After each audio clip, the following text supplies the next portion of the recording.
After arriving at the integration building, each of the crew members underwent final medical exams and they suited up in their Sokol launch and entry suits. And as you can see, the crew members moved to a mock-up of a Soyuz spacecraft seat, allowing technicians to conduct pressure checks, ensuring that the suits were free of any leaks.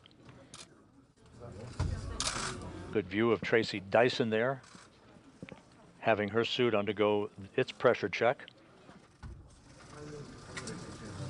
Novitsky on the left, Vasilevskaya on the right.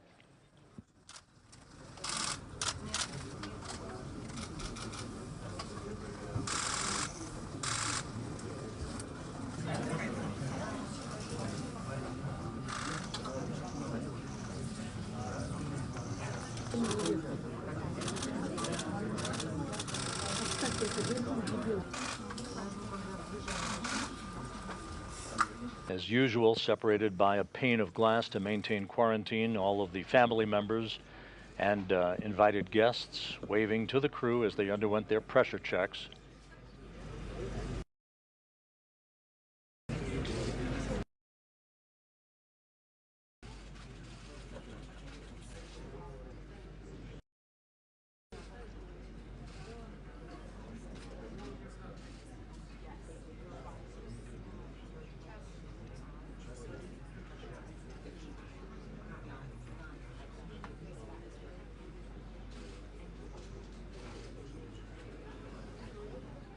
Next up for the pressure check on her suit, Marina Vasilevskaya of Belarus, flying under an intergovernmental agreement between Roscosmos and Belarus. And her 12-day mission on the International Space Station will involve her conducting experiments for Belarus researchers.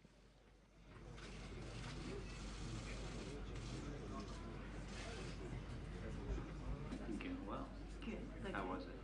what? I said, how was it? It was good. I passed. You all fit check, ready to go? I'm fit check and I'm I have my own personal photographer. There, that's right. Thanks, Don. Yeah. I think the fact they let me out of the seat means that I passed my lead check. There you go. You're all set. Yeah. Very good. Are you ready? I'm ready. Always ready. You're always ready. How about the rest of it? You ready? Yeah. I get a thumbs up from the rest of it. Okay. You want to say something, Don? Dyson talking to her husband. There's the two members of the backup crew, Anastasia Lenkova and Ivan Wagner. Bring the mic a little closer. I've got a few layers on my ears I can't hear. You want me to do that all over again, the speech? No, No, I could. We love you. I could lip read. We love you. Love you too. Thank you for being here. You've worked so hard for this day, Tracy, and we're just so proud of you and your whole crew and everything that you do for international cooperation aboard our space station and keeping the human presence going and the exploration. You're Don't taking make me cry. Nope. You're taking us all with you, and you know that. And Love you. thank you. Love you too. And Trisha Mack, who was the director of human spaceflight in Russia for several years. Or will that be later? Oh, no, not this coming up. Oh, after this. All right. Okay. Cool. I think after this, it's a little crowded in there. Novitsky about to embark on the fourth flight into space in his career, already having logged 531 days in space. Just make sure you're okay. Okay, I could do that. I've got two really good friends flying with me that are going to make sure of that. Awesome. Looking forward to it. Thank you. Thank you. So Thanks for being here, Norm. So proud of you. Thank you. The whole team is so close.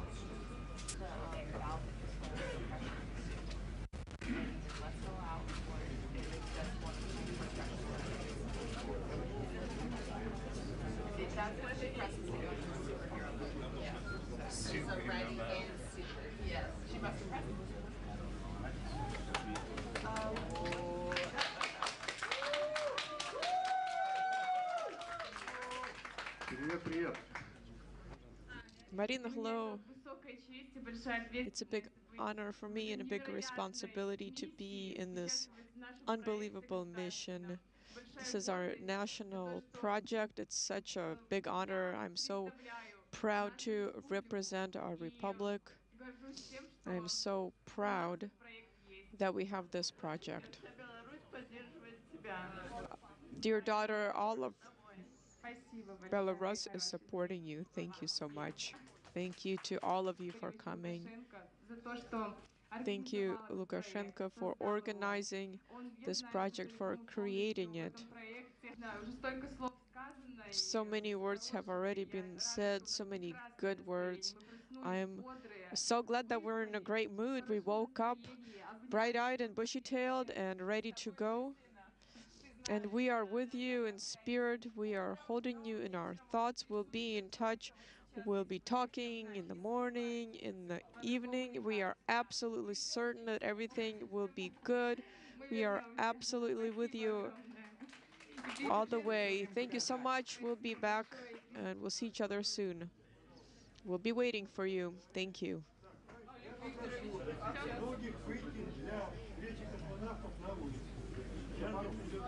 And last up, following his suit leak check, Oleg Novitsky, the Soyuz commander. Speech. Everything will be good. Everything will be good.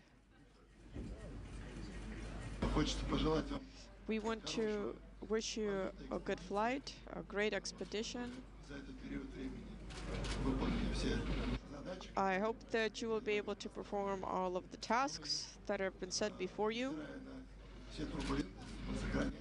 And despite all the turbulence, we maintain our international space collaboration, and we are aiming to continuing our international collaboration into the future, including 2028.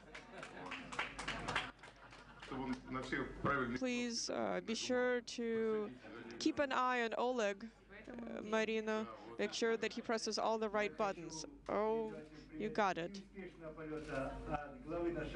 On behalf of the head of our government, the president, and everyone in the leadership, I want to send you their hellos, their support from the government of Belarus.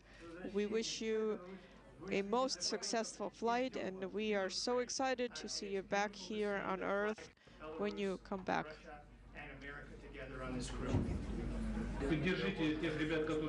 Support those who are there on board. You are arriving there for a short time. I'll let you know how it goes.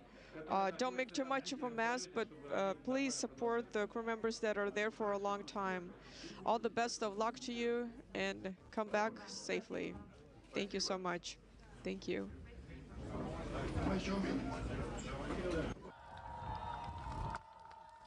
Crew members then left the Site 254 integration building, allowing Novitsky, the Soyuz commander, to report that he and his crewmates were ready to proceed to the launch pad. You'll see in a moment that the trio boarded their bus. That was about at 4:20 a.m. Central Time, 2:20 p.m. at Baikonur for the ride to Launch Site 31, a trip that took about an hour to complete.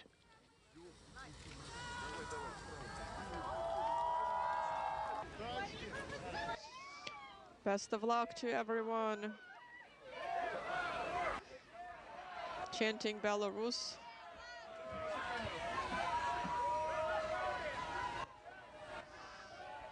Goodbye and see you soon. Everything's gonna be great.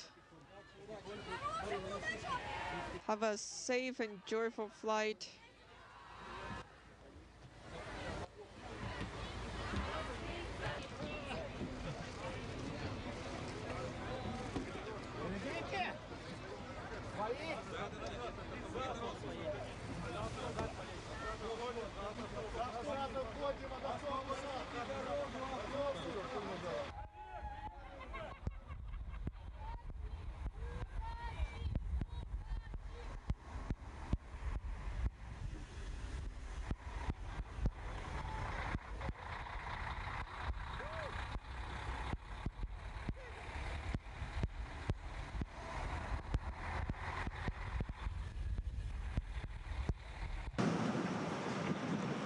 And here is the bus with the prime crew of Novitsky, Dyson, and Vasilevskaya arriving at Pad 6 at Site 31 at the Cosmodrome. You'll see in a moment that the crew climbed a few stairs and waved goodbye to well-wishers and photographers at the pad, after which they entered the elevator for the ride to the top of the Soyuz rocket to enter their spacecraft, which they have now been aboard for the past 2 hours.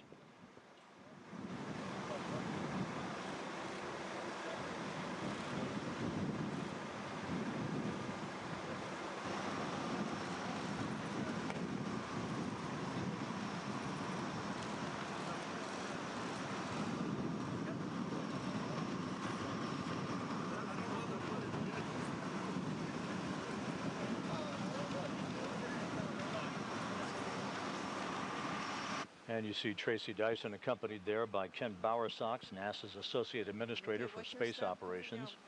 There's the crew climbing the stairs.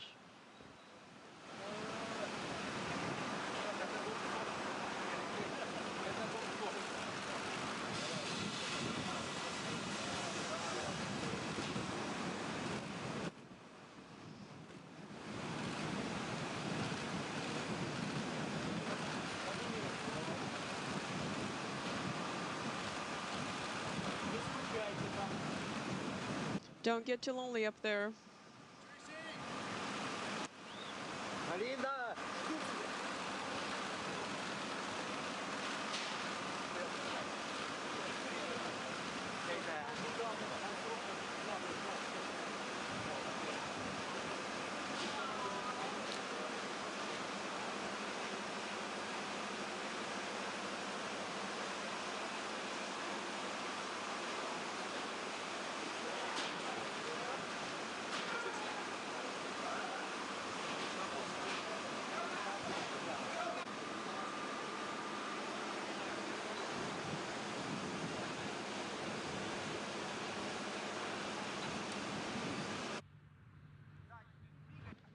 And we are back live with the countdown clocks ticking backward now at T-minus 13 minutes and counting. Novitsky just reported back from inside the Soyuz that the crew is feeling great and ready for launch. At the time of launch, the International Space Station will be flying over southwestern Kazakhstan at an altitude of about 262 statute miles. The station will pass over the Baikonur Cosmodrome 36 seconds after Soyuz lifts off and will leapfrog past the Soyuz as Novitsky, Vasilevskaya, and Dyson climb to their preliminary orbit. 8 minutes and 46 seconds after launch, the third stage engine of the Soyuz booster will shut down and the Soyuz will separate from its launch vehicle in its preliminary orbit, deploying its solar arrays and its navigational antennas. At that point, the 3 Soyuz crew members will trail the space station by 1,740 miles, and the chase will begin. This will result in docking to the Prishal node module later today on the Earth-facing side of the station's Russian segment at 11:39 a.m. Central Time, 12:39 p.m. Eastern Time. At the launch site on the steppe of Kazakhstan, NASA officials are on hand to watch the beginning of the journey for Tracy Dyson, Oleg Novitsky, and Marina Vasilevskaya. Leading the NASA delegation on hand for today's launch is NASA Associate Administrator Jim Free, NASA's Associate Administrator for Space Operations Ken Bowersox, Johnson Space Center Deputy Director Steve Kerner, Norm Knight, Johnson Space Center's Director of Flight Operations, and NASA's Chief Astronaut Joe Acaba. And with them in Baikonur is NASA Public Affairs Officer Leah Cheshire, who filed this report a short time ago.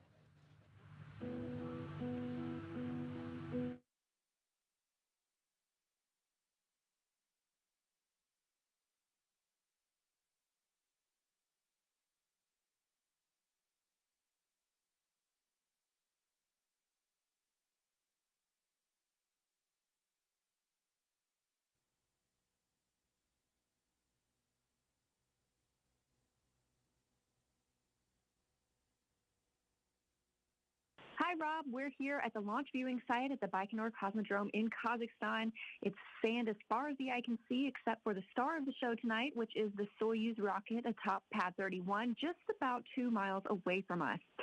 This evening, we're hitting temperatures around 45 degrees Fahrenheit, along with some winds, but nothing stopping teams from being ready to launch. It was sunny skies for the NASA delegation on the Roscosmos charter when we arrived in Baikonur on Sunday. And then rocket rollout on Tuesday was chilly, with temperatures hovering around the freezing point. Rollout was smooth sailing starting at 7:30 a.m. local time. Now the crew are all suited up and seated inside the capsule. NASA astronaut Tracy Dyson is no stranger to launch, with this being her third space flight. And Roscosmos cosmonaut Oleg Novitsky is also well prepared for his fourth. And as we know, it's the first launch of spaceflight participant Marina Vassilyevskaya of Belarus.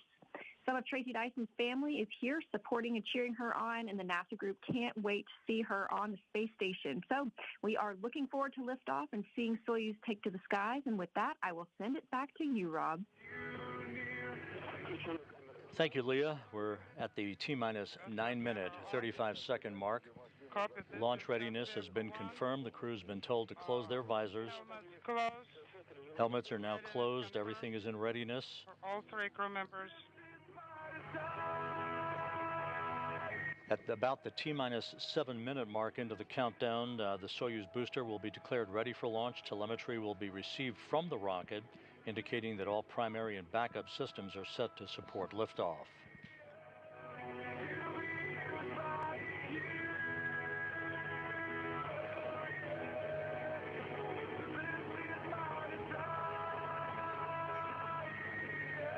Again, you're hearing music being piped up to the crew as we are inside T-minus 9 minutes and counting. Again, at the time of launch, the International Space Station will be over southwestern Kazakhstan and will pass directly over the Baikonur Cosmodrome 36 seconds after launch. The launch is precisely timed for the moment when the Earth's rotation will place the Baikonur Cosmodrome into the plane or corridor of the orbit of the space station, which is inclined to 51.6 degrees to either side of the equator.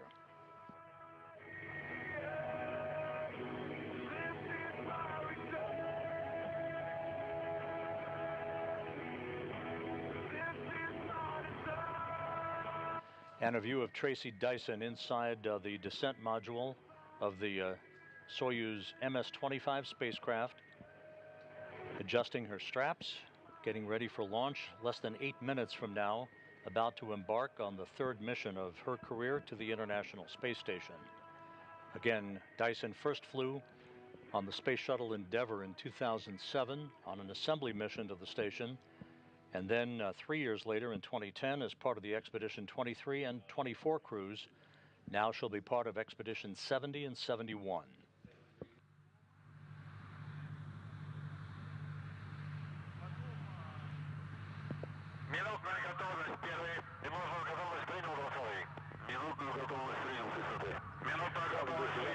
Kazbek 16-3, 1 minute readiness, everything is on schedule, control is on board.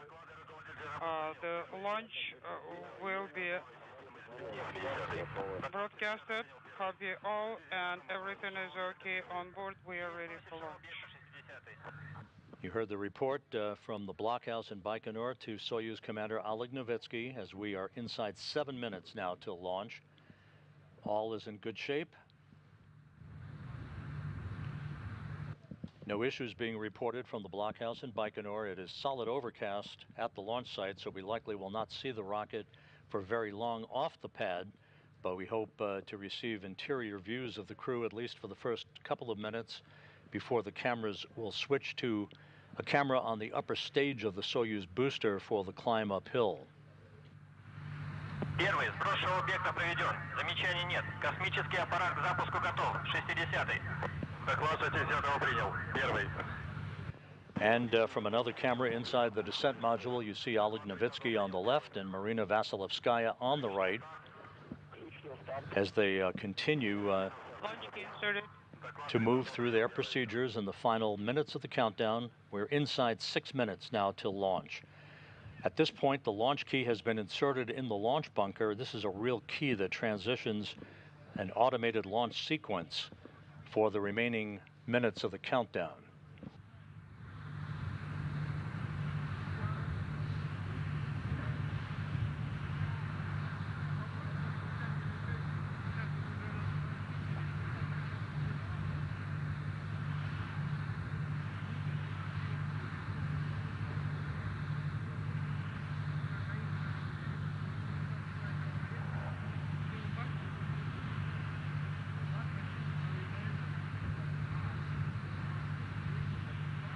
Coming up on the T-minus 5-minute mark.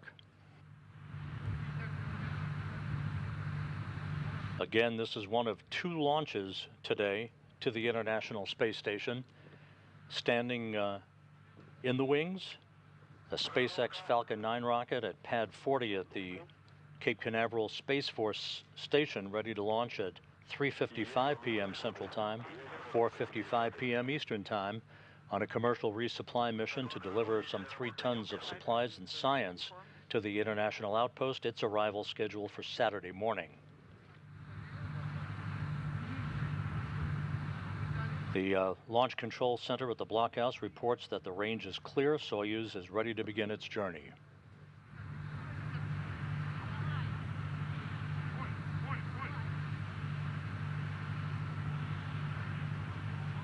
In about 20 seconds, we'll begin the purging of the fuel lines and other elements of the rocket engines with nitrogen that fireproofs them by removing vapors of fuel and oxidizer.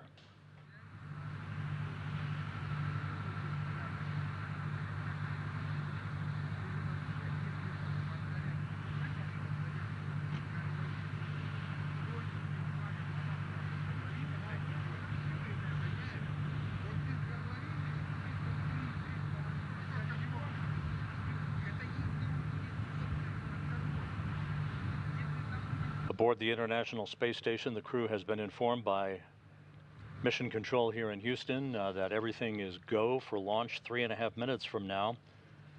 The new crew members to arrive at the station just a few hours from now will be standing by for the arrival of the Soyuz, with an expected docking at 11:39 a.m. Central Time, 12:39 p.m. Eastern Time.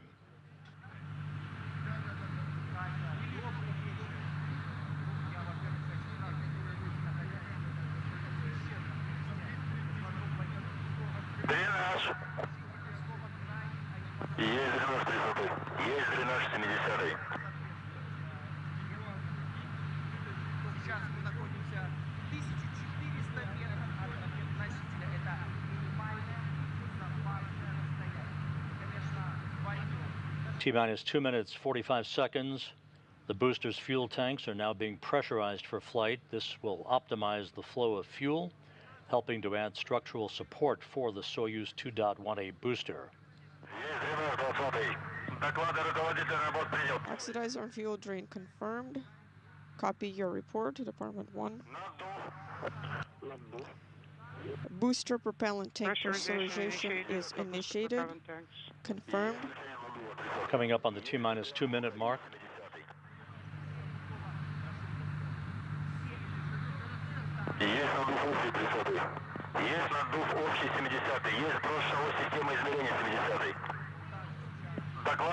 T-minus 2 minutes and counting. We have accepted the report, Department 1.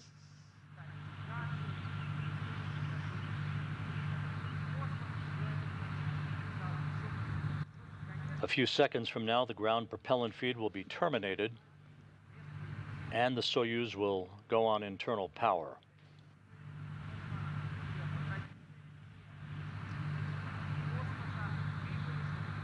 T-minus 90 seconds.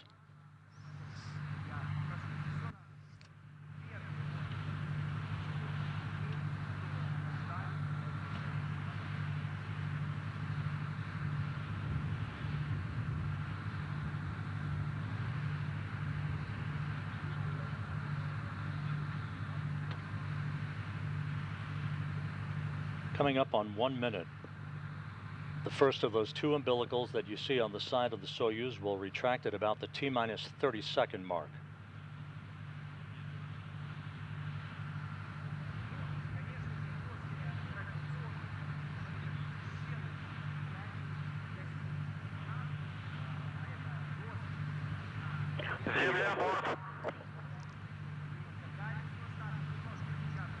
Vehicle station. Vehicle 2. And that first umbilical now retracting. The second will retract at about the T-minus 15-second mark, initiating engine sequence start. Confirmed. Department 1 has received the report. T-minus 20 seconds. Auto sequence Auto initiated. sequence initiated. L minus 1. Auto sequence initiated. Command has been issued. Attention. Attention on the launch. Automatic abort of launch has gone through. Prepare to stand down for 24 hours. Copy. Department 30, copy. Department 10 is copied. And the launch has been aborted. Department No 16 launch. is copied.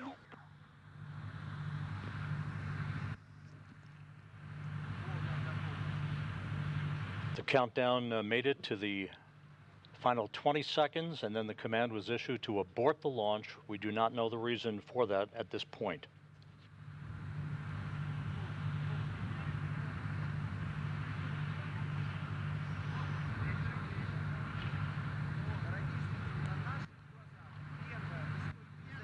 Standing by for further word. The vehicle is in a safe configuration.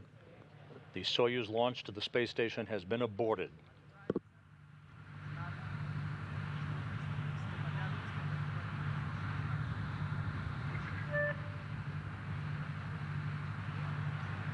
Depending on the nature of the abort, the next opportunity would not be until Saturday for a launch for the Soyuz, but we'll worry about that in a minute.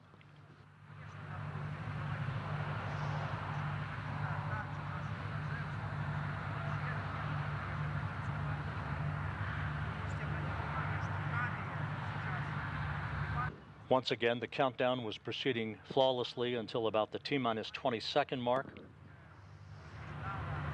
And for reasons yet to be determined, the automatic abort was issued to stop the countdown. Soyuz had a 10-second window in which to get off the pad, so there will be no launch of Dyson, Novitsky, and Vasilevskaya today.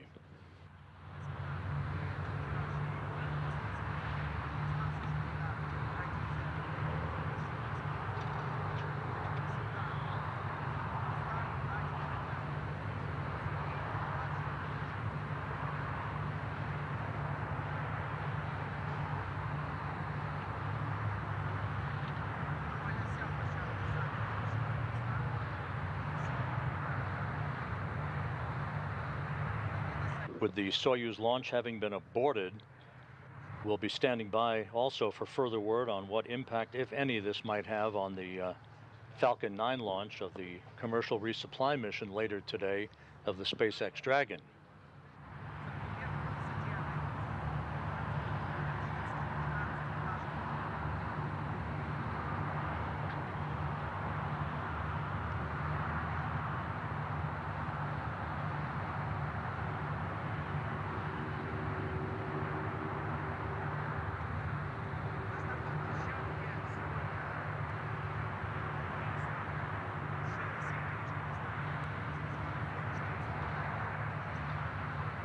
To recap, the launch of Dyson, Novitsky, and Vasilevskaya on Soyuz MS-25 has been aborted. The abort command, which is an automatic command, was issued at about the T-minus 20-second mark. Everything in the countdown has proceeded normally. The crew is perfectly safe atop the Soyuz. The fueling and replenish process has been terminated for the day, while engineers in Baikonur will assess a potential reason for today's abort and a forward path.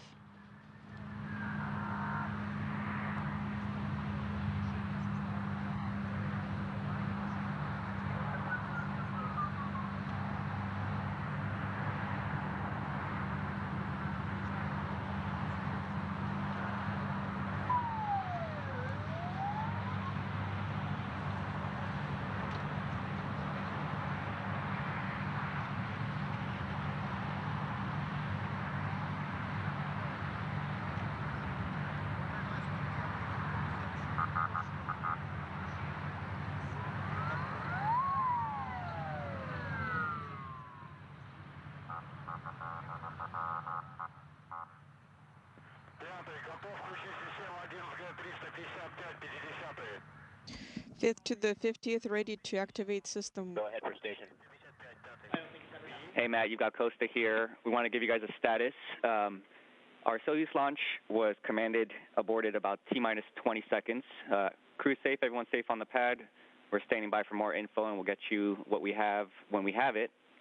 So as you guys know, that means it's going to be a few days before you guys see some visitors up there.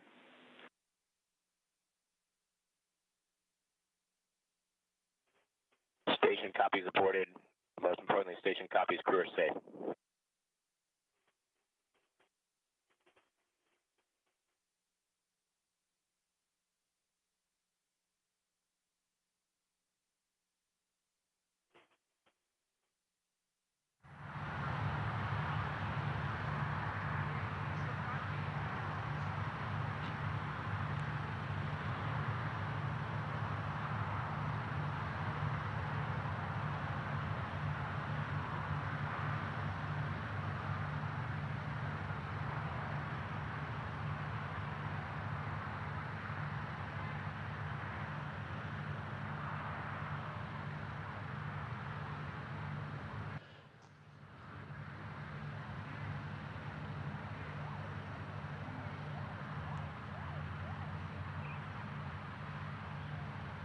This is Mission Control Houston. To recap, today's launch of Soyuz MS-25 was aborted at about the T-minus 20-second mark.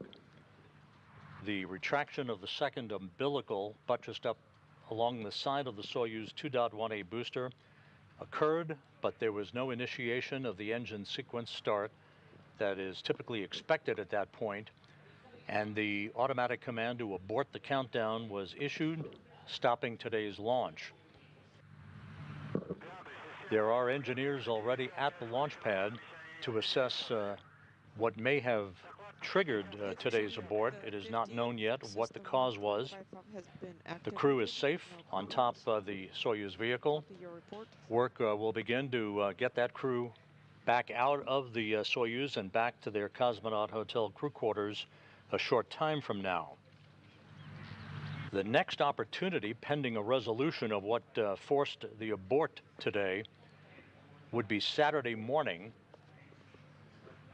but it is not known whether or not the issue that caused today's abort would permit a launch quite that early. We're going to just stand by and wait to see what the engineers at Baikonur and Roscosmos determine.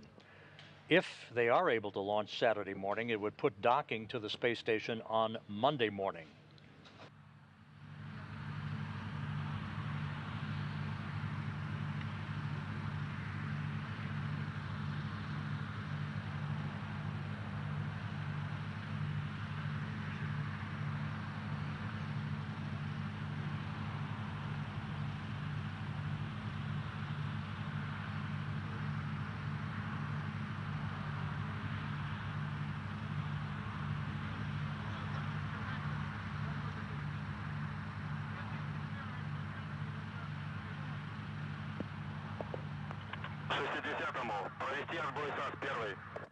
To the 60th. Deactivate the SAS Soyuz launch escape system. Copied.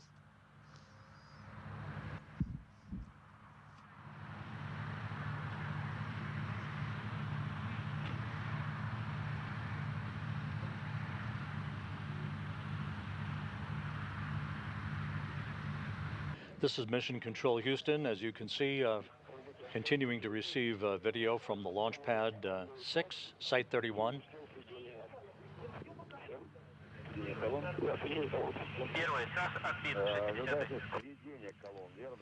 Launch escape system has been deactivated. Copy your report.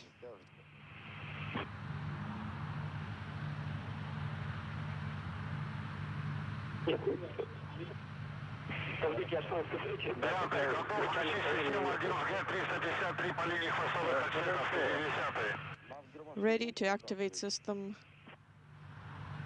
Inaudible. Copy your report. Once again, you're hearing communications between the blockhouse in Baikonur and the crew in the descent module atop the Soyuz 2.1A booster. Today's launch to the International Space Station was aborted at the T-minus 20-second mark. Copy, this is in work. An automatic abort command after the second of the two umbilicals, which are basically service towers up against the side of the Soyuz rocket. The second of those two umbilicals, once retracted, initiates a engine sequence start. That never occurred. We do not know the reason why at this point.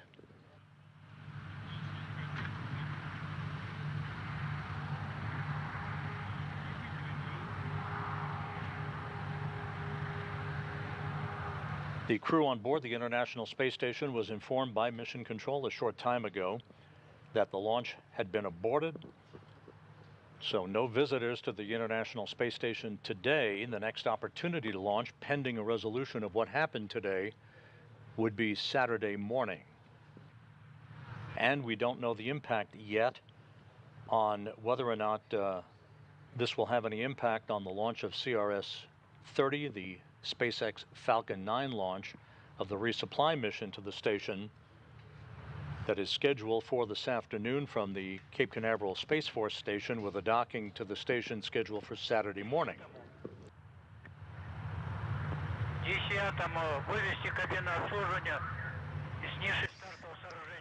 To Department Ton, pull out the servicing cabin from the launch table shelter, and also lift back up the servicing towers. Copy both. Lifting up the servicing towers. The service towers, those two gantry arms that you see lying horizontal on either side of the Soyuz booster, will be raised again. That will permit engineers to have access to the crew to begin the process of extracting them and getting them back to their crew quarters while we await further information on what may have caused today's launch abort. Again, the crew is perfectly safe. The vehicle is safe. All fueling operations have ceased. All safety commands have been provided on board the rocket, so there's no danger to the crew. They're perfectly safe. As work will begin shortly to extract the crew from the Soyuz MS-25 spacecraft. No launch today, no arrival at the space station. The next earliest opportunity, pending a resolution of what might have triggered today's launch abort, would be Saturday morning.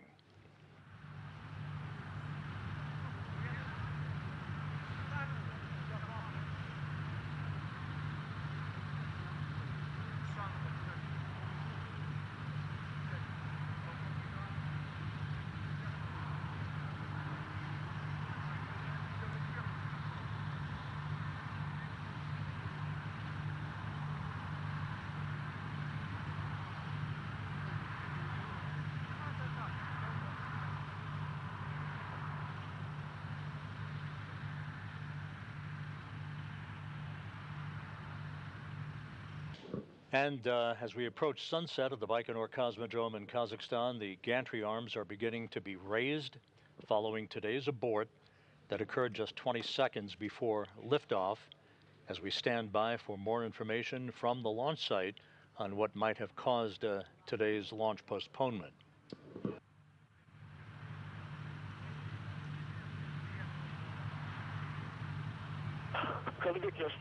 началось сведение фермообслуживания.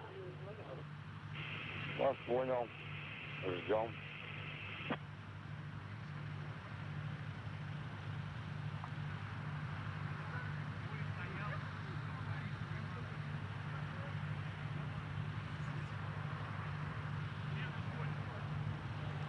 So once again, the gantry arms are being raised to be enveloping the Soyuz MS-25, which is currently venting liquid oxygen out of its fuel tanks. The crew is safe on board, the abort occurring at the T-minus 20-second mark.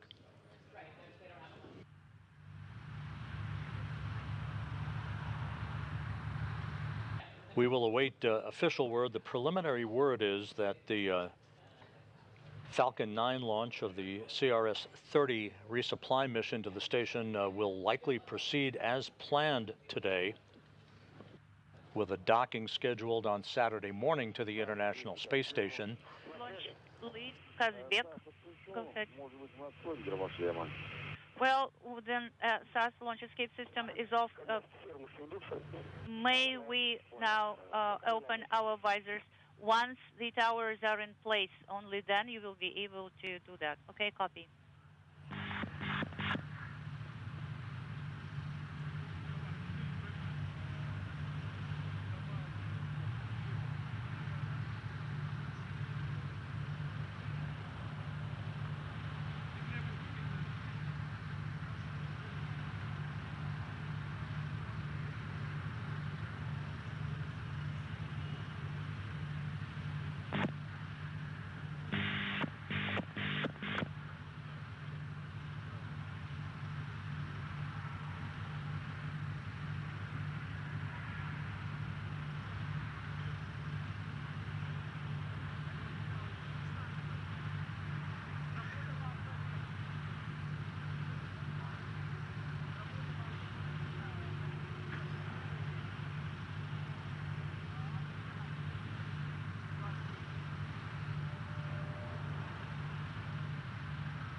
This is Mission Control Houston.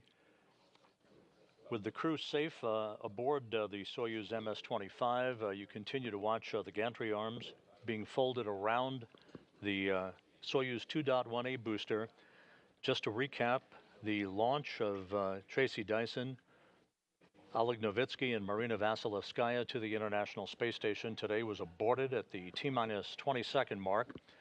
No reason has yet been given for the abort, so we will have to wait and see what information is provided to us later today from Roscosmos and from Energia engineers, both in Baikonur and at the Russian Mission Control Center outside of Moscow.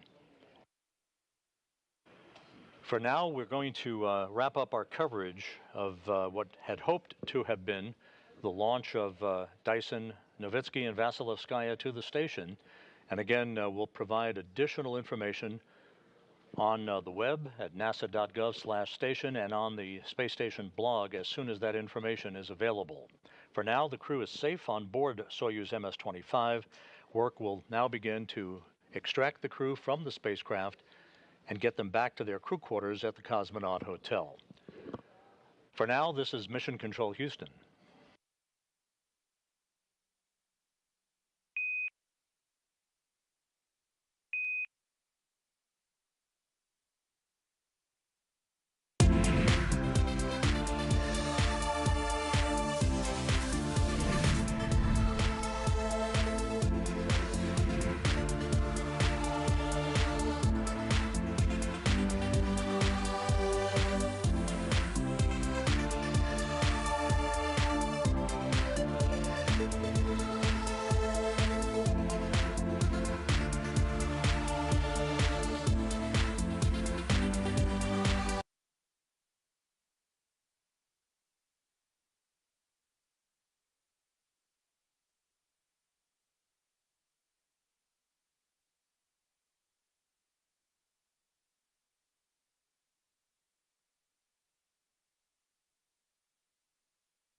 Good morning, and thank you for joining us. We're live here in Mission Control Houston, the International Space Station Flight Control Room at Johnson Space Center in Texas. Port hatch is closed. We're going to be sending some state commands.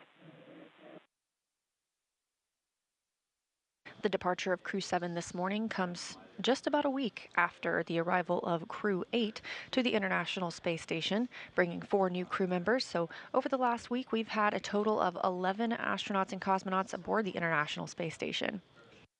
The departure today will bring it back down to the 7 crew members we typically keep aboard. Touch temperature LED is green.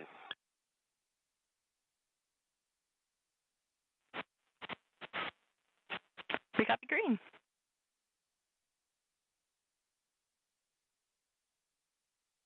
And with that little bit of communication, we just heard that the hatch inside Dragon Endurance is now closed. All 4 returning crew members, they're getting your first view inside the spacecraft this morning.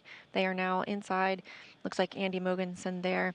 He has been serving as the commander of the International Space Station, and yesterday that was handed over to Roscosmos cosmonaut Oleg Kononenko.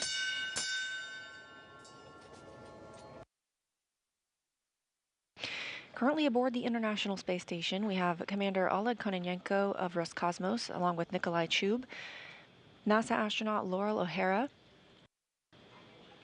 NASA astronaut Matt Dominic, NASA astronaut Mike Fink, NASA astronaut Jeanette Epps, and Roscosmos cosmonaut Alexander Grebyankin. Undock sequence commanded.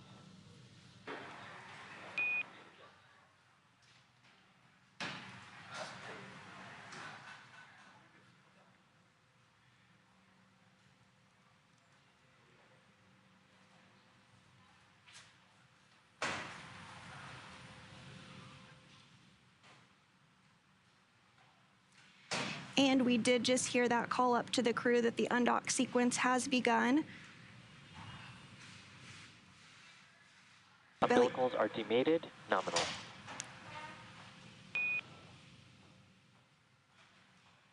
And we are hearing that the umbilicals have retracted between Dragon and the International Space Station. So the next milestone that we'll be looking for is for those sets of hooks to fully retract. There's 2 sets of 6 hooks, so 12 hooks in all. And once those hooks have separated, then there will be a short thruster firing that occurs of the Draco engines to help push Dragon back away from the International Space Station. Before they depart the International Space Station, let's take a moment to get to know the crew we're bringing home tomorrow.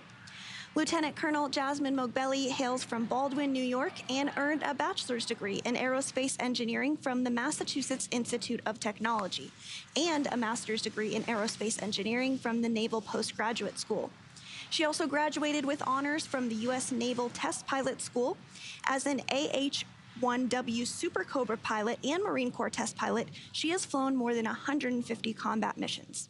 In all, she has accrued 2,000 hours of flight time in more than 25 different aircraft.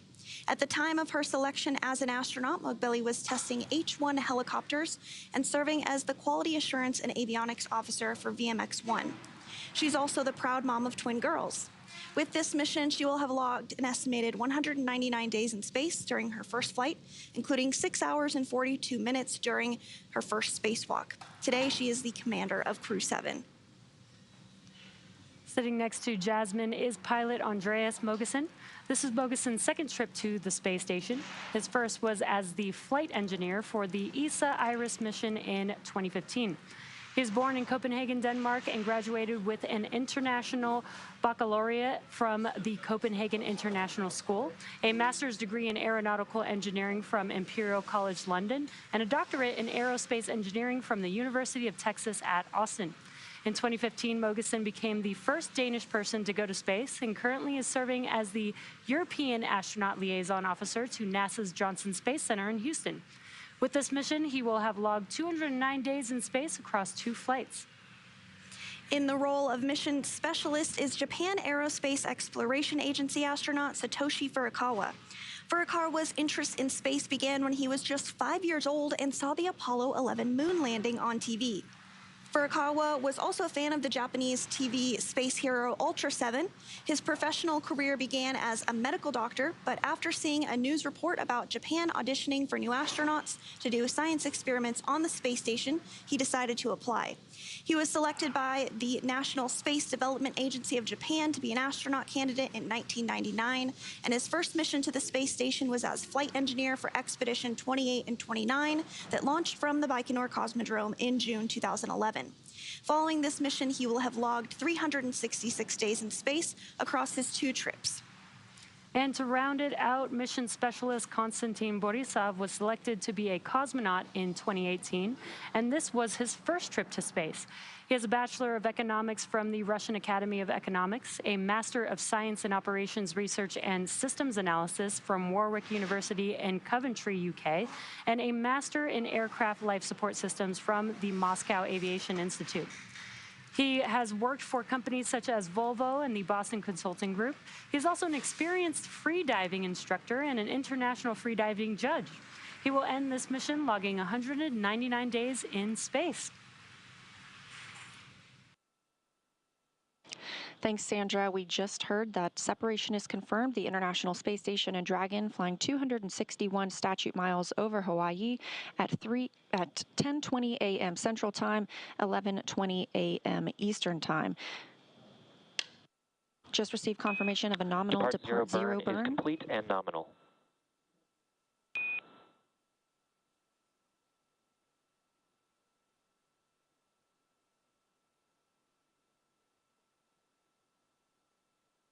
Depart zero burn being a very short burn using the service section Draco thrusters to break some stiction from Dragon and the International Space Station, officially marking its departure. We are standing by for Depart Burn 1, which will increase the opening rate between the spacecraft and the station.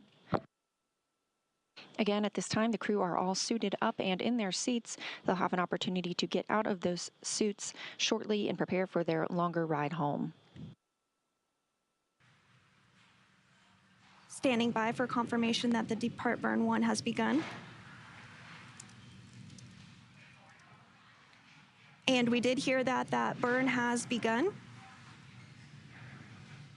Again, this burn is only 22 seconds long, so it's a pretty short burn. And Dragon, SpaceX, Depart Burn 1 is complete and nominal. As a reminder, we will be deactivating the big loop following the approach ellipsoid exit.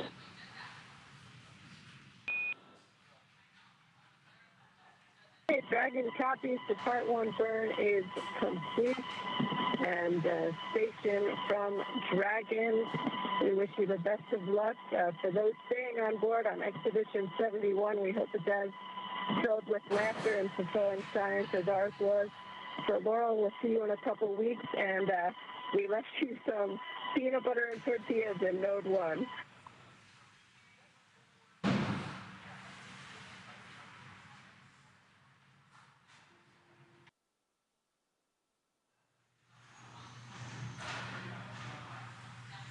And on board Dragon, the crew is going to begin to work on getting out of their spacesuits for the journey ahead.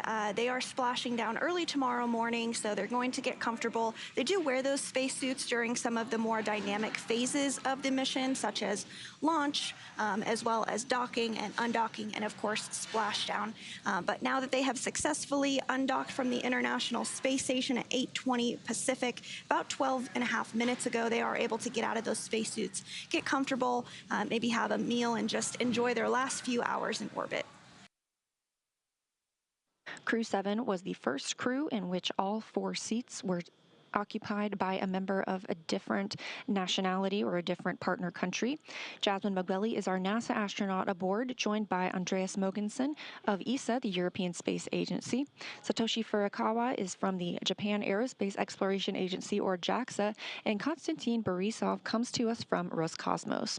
It was the first flight for Jasmine and Konstantin, and the second flight for both Andreas and Satoshi. And Dragon SpaceX on Dragon to ground, you have a go for your preparations for crew off duty at your discretion. We're ready to support in case you'd like to talk to surgeon, and a reminder to set your audio destinations to ground.